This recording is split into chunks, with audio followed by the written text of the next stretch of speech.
made a dress. It's this one here.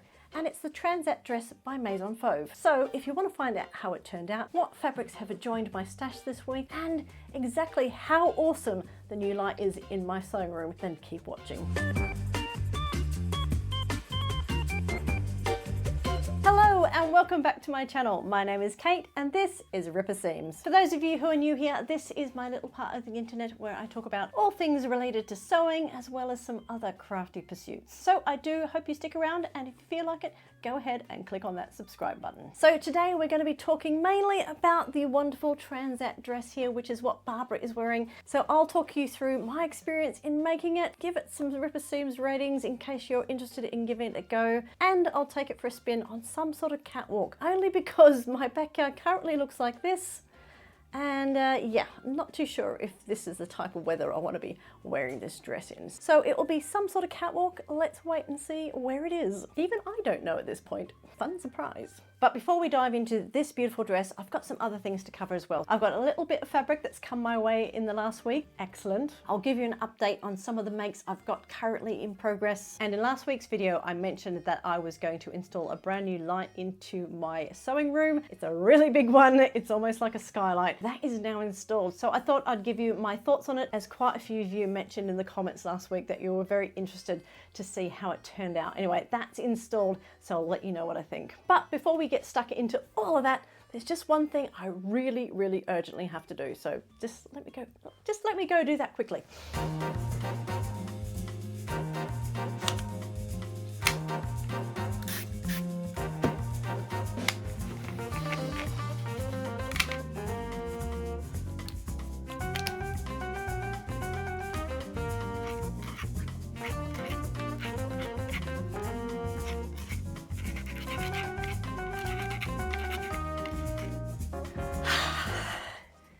Job done. So yeah, there was quite a few comments on last week's video about the labels for my pattern storage, namely my A4 pattern storage, in that it looked like I had 2 whole baskets of undie patterns.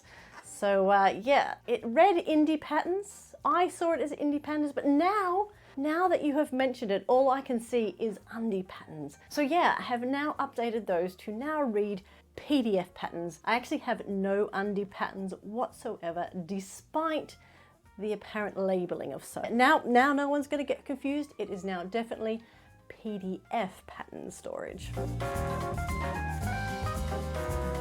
So as you've seen in last week's video when I actually showed you my storage for my sewing, you probably noticed that my sewing stash was sizable but not all that big. And yeah, that's because I'm trying very hard not to buy any extra fabrics and just work through what I've got. And I've got plans for that. You can watch those videos. They're not too far behind this one. It is that time of year when there is lots of sales on, and sometimes you just see fabric which you love and you have to go and get some. So that's exactly what I've done. So I do have a few fabrics to share with you today. Black Friday hasn't hit us yet, so I am holding off a little bit on some fabric purchases to see if there might be a discount coming up.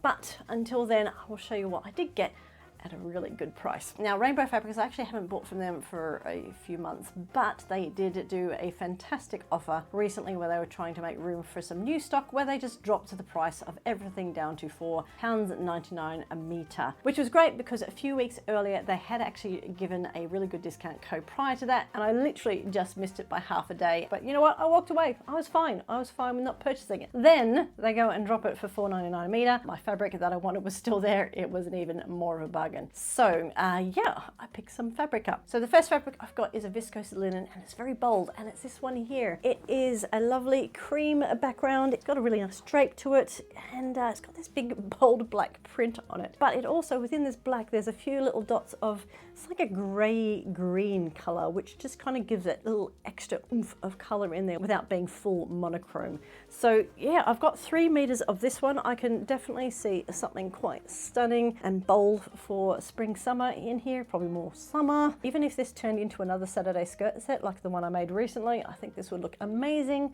But I'm holding out hope that some of the new patterns coming out next year might suit this one as well. But so many different options.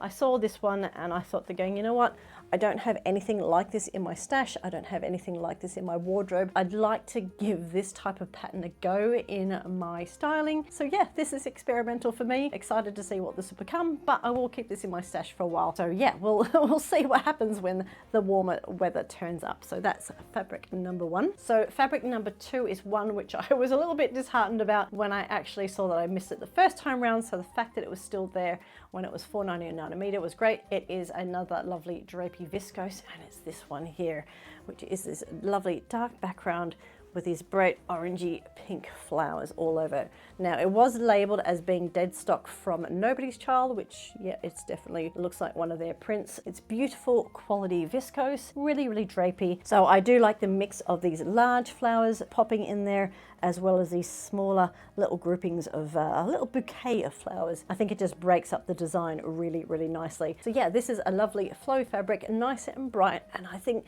this is definitely one I can get away for wearing in the colder months. So I do have in mind the 40s tea dress by Sew Over It. I'm trying to find a fabric for that one that is a little bit darker. As soon as I saw this one, I said they're going out, I think that needs to be that particular dress. I think this is just really, really pretty. Now I don't have a lot of black in my wardrobe at the moment, so I jumped on this one because it does obviously have that black base to it, as well as these lovely pop of colors, which I think would look really pretty. That's the plan for this one, unless I find something else that will be equally beautiful. But yeah, I got 3 meters of this one. So my final fabric pick from them was one I've been eyeing off for a while. I thought it was really interesting, and because it was £4.99 a meter, very tempted to see what it would look like. Oh my god, it looks so much better in real life than it did in the photographs on the website. It's a modal, again, one of those words I don't know how to pronounce. Anyway, it's a really nice, lovely, flowy fabric, and the print is gorgeous. This one here, it's a tile print. It is this brown, pink, and orange on this black base. This looks amazing. It's gonna look awesome as some sort of really long drapey dress, maybe some palazzo pants. This fabric is gorgeous, and again, I don't even know if it's coming up nice in the video, but it is a fantastic texture and flow and feel to this fabric. It's just lovely. I'm so happy with this when it turned up. Out of the 3 fabrics, I thought that floral one was going to be the one, but this is the one that stood out to me the most, and I really, really love it. I think it looks great against my skin. Yeah, this was an unusual find. Something about it was calling to me to get it, and I think I know why. It knew it had to come my way because it's unusual print, it's a little bit retro, it's a little bit bohemian, which is right up my alley. So yeah, I'm excited to see what this might become going forward. Now it is quite a big print, I'm not gonna lie. It's gonna have to be something that's gonna champion that. It can't be too broken up because we want to see that. Again, something I'm probably going to hold off on until the warmer weather. This one's going to be front and center in my stash, so I know where it is and I can grab it once I know the perfect pattern for it. So very happy with those purchases. I'm going to get them in the wash, so they're pre-washed, ready to go, all wrapped and into my stash, and nice, neat and tidy, so I know where they are when I need them.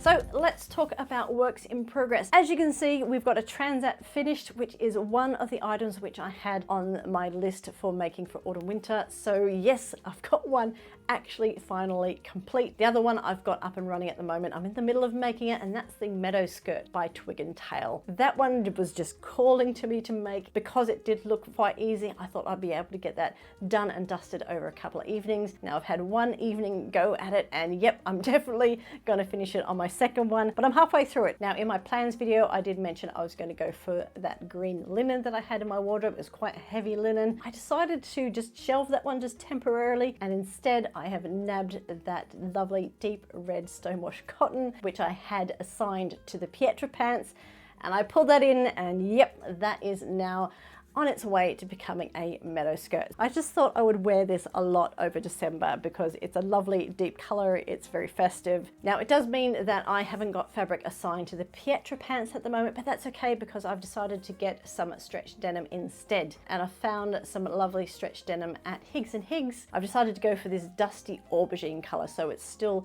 kind of a red based pant, more of a purpley red, And yeah, I think those Pietro pants will look really good. And I like the idea of it being slightly more muted than this red here. Thank you everyone who's commented on that video and gave me your experience of sewing the Pietro pants. It seems to be a mix across the board of some fitting perfectly, others having to do quite a bit of adjustments. So I do have an old duvet cover ready to go to kind of make a little mock-up first, just to check the sizing and fitting of that one. And once I'm happy with that, then I'll get stuck into that stretch denim. So the Pietro pants will most likely definitely be a January make for me once all of the craziness of the festive season is over and done with. So the next week and a half, I'm just really busy making smaller gifty things. It is a gift for November month. I do have some things which I want to make for people, so I probably will fill you in on what I've made in the next couple of weeks. So yeah, watch this space on what I've got on my sewing machine.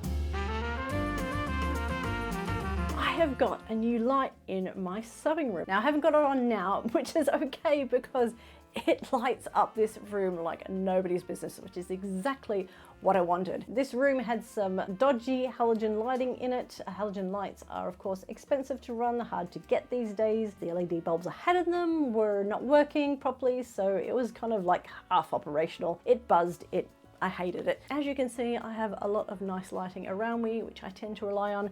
It's just not very good when I need to focus on sewing, especially since I sew a lot at night time. Now I do have some task lighting specifically on my sewing table, just some little clip-on lamps which I have purchased from Amazon, which have been great. But what I really wanted was a nice big light just to be able to light up this room, almost like a workshop. And yeah, I think I found it. So I shared this lovely big panel light from Philips, which I had purchased from Dunelm. That's been sitting there waiting to be installed the last couple of weeks. Finally got around to installing it actually today. So the verdict is so far thumbs up, big thumbs up from me. Now the good thing about it is Philips do a whole heap of different lights. I have few lights in my office all over the house. They're colorful, they light, they give really lovely mood ambient lighting. Now I have probably spent the last 4 years looking for lighting in this room, and it's when I found these Philips panel lights that I thought, you know what, that actually might do the job. Now it's not a decorative light for your room, it is definitely a functional light, but for how I use this particular room, I'm okay with installing a light like this. This one is all controlled through your switch, and it has 3 different kind of levels of light. There is a lower level light, there is a mid level, and then there's a bright light that kind of lights up the room like you're on the sun. You don't need an app or anything, get it installed, and you don't have to get a special switch, you don't need an app or anything. So light is in, light was easy to install. It's quite a big light, it's over 1 meter long. It does exactly what I wanted to do, which is light up the whole entire room at night time. I do most of my sewing in the evenings. Once I finish work, the house is kind of settled down, that's when I get to sew. So I needed something where I could just have that light on and I wasn't scrounging around, because yeah, these eyes not getting any younger. So if you're interested in finding some functional lighting in your room that's going to give you a lot of light without spending too much money, I'm like, it is £100, it's not the cheapest light out there, but for the amount of light you get off it and how easy it is to operate, it's great. It's a smart light without being too smart, and yeah, I think it's quite perfect. But as I mentioned, I had only installed it today, so this is my initial opinion. What I'll do now is just insert a little clip of future me talking about it after I've used it for a few days, just to kind of make sure that what I've just said still holds up. So yeah, take it away, future Kate. Hello, future Kate here, checking in with you to let you know how this light is going after a few days of actually utilizing it. So at the moment I've actually got it on the lowest setting here. It is just a general warm kind of nice setting for the light. It is definitely filling up the room. It is a lot brighter than what the halogen light I had before was. So yeah, at the moment at this level I actually quite like it. I do have some other ambient lighting going on as well, just to kind of balance it out. And yeah, so far it's not too bad. It's definitely not a cozy light, it is a functional light, so just keep that in mind if you're looking for this one yourself. But so far at this level it's quite good. So let's go and ramp it up to the next brightness level. Right, here we are. This is the next level up.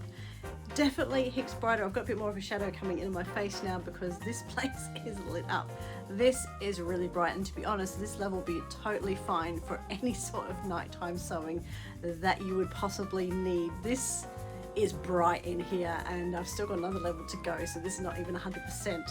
So everything's bright and white because the light's really long. It's throwing a lot of light around the room, and yeah, this is fantastic though. I can see everything. I don't even think I would need task lighting at this point in time, and it's 10:25 at night. So yeah, pretty happy with it so far, but let's have a look at the brightest setting. So I don't know if you can tell, but this is now at 100%. It's definitely brighter in here. There's not too much of a step up, but it is there if you just want that extra oomph. I bought this light with my own money. I bought it from Dunelm, and it is doing exactly what I wanted to do, which is light up my sewing space. So if for some reason this room ends up having a different purpose other than my sewing room, obviously we'll swap it out. But for the next few years, I will definitely be enjoying this light for my sewing adventures at night time. Alright, so Transat dress is make number 1 out of my list of things I wanted to get done over autumn winter. Absolutely thrilled that this is now done, because it's been sitting in my to-do list for months and months and months, and I finally got it done, and I'm really happy that I did. Now obviously I will put in some photos and everything that you need to see it up close, because it's probably a bit blurry here on Barbara. But this is the Transat dress by Maison Fauve. This is the paper pattern. I actually also have it on PDF because I didn't want to cut this one up. Absolutely love the silhouette of this dress. It's very drapey, and yeah, it was calling to me to be made. I hadn't made anything from Maison Fauve before, so yeah, this is it's been on my list for ages. It's done. Maison Fauve dress, French company, beautiful range of dresses. Do go check them out. I believe it's from their 2023 collection, so it's just over a year old. It is a lovely, floaty, beginner-friendly dress, which has this lovely tie band in the middle. Beginner-friendly because there are no tricky fastenings on here. It is very much a dress you pull over your head and cinch in at the waist with this belt, which is actually built into the dress. Quite an easy construction, so definitely friendly for sewists of all levels. So the Transat dress has a size range going from a 34 all the way up to a 52. So depending on what size you're making, you will need 1.8 to 2.5 meters of fabric. Now I made a size 46, and I got that out of just over 2 meters of fabric. So a really good one for some of those smaller bits of fabric in your stash. Now, because this is designed to be very floaty and billowy, you're definitely going to want some fabric which has got some movement in it. So you're looking for your viscose chalets or any other viscose mix in there. Satin's going to look amazing in this. Some modal fabrics, tencel, all those really lovely floaty fabrics are going to be perfect. Now the pattern does say that if you want a more structured look, you can definitely go into some cottons and your twills as well. But for me personally, I think this is just going to look perfect in something a little bit more flowy. Now what I've ended up using is this lovely crepe fabric from Lady McElroy. It's actually their Florenza viscose crepe, which has got a lovely texture to it, and it's in the pattern design called Dawn Chorus. This fabric has been in my stash to make this dress for I bought this fabric. I bought this fabric to make this dress. It's been staring at me in my stash for such a long time, and it's a beautiful, beautiful fabric. Now I did see a little bit of this fabric still available on the Lady McElroy website directly. I did originally purchase mine from Minerva, but I know they're sold out now. So if you do like this fabric, maybe go and grab some from Lady McElroy if it's still there. Now this dress has some really lovely detailing, and one that I haven't seen on another dress is these lovely pleatings around the shoulders, which then also leads into those sleeves, giving it a little bit more fluidity in there. And because of that structure in the shoulder, it then obviously comes into the V-neck.